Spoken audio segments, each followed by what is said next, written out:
All right, folks, it's Bass Action back in action here. In this video, we are going to look at the law of sines, and we're just going to go through an explanation of what law of sines means and why it works, and then in the next video, we're going to go through some actual examples.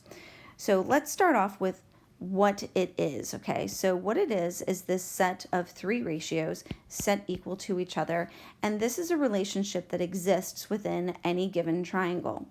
Now, the triangle that I'm working with for this set of ratios is this triangle ECB. And what we need to understand before we go much farther is that the sides are going to be written in terms of the angles across from them. So if this is side E, I know it's side E because it's across from angle E.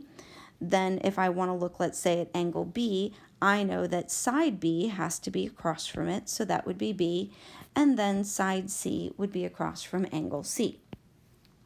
Angles in our problems will clearly be labeled with degrees, so don't worry if you can't tell the difference between the upper and the lower case. What this formula or this relationship tells us is true is that the measure of any given side divided by the sine of its angle will remain consistent throughout a triangle. So E divided by the sine of angle E is equal to C divided by the sine of angle C, and B divided by the sine of angle B. What we want to understand is why is this true? We don't want to just accept it on faith. So we're going to take a look at down here. I've drawn triangle ECB again. This time I've drawn in a height or an altitude for this triangle. And what we want to understand is why this proportion is true. In your algebra days, you would have determined that a proportion was true if you knew the value of either ratio and you knew they were the same. What you could also do on more complicated ratios is you could cross multiply them and show that the remaining products were true. So in our case, what we want to show is that B times the sine of E, okay, we're just cross multiplying, is equal to E times the sine of angle B. If we can show that those are true, then we know that the proportion itself is true. And we're going to do that with these two steps. So we're going to find x using the sine of angle E. So we're going to focus on this height right here, okay? And we're going to use E as our perspective, and that x is going to be the opposite leg, and B is going to be the hypotenuse. That's why we're working with sine. So we can say that the sine of angle E is equal to x over B. And then we can cross multiply that, just like basic trigonometry. So we're going to say x is equal to B times the sine of angle E. And we can just save this value for later.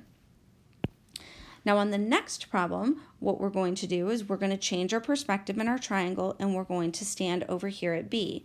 We know that the height of the triangle, just because we changed our perspective, isn't going to change, so we can find x again. Again, x is going to be the opposite, but now E is my hypotenuse because I'm looking at a different triangle. So I can say that the sine of angle B is equal to x over E. That means that x is equal to E times the sine of angle B. Now, if both of these values, both of the B times sine E and E times sine B, if they are both equal to x, then they must also then equal each other. And down here in step 3, what we looked at the very beginning is exactly what we were trying to show was true.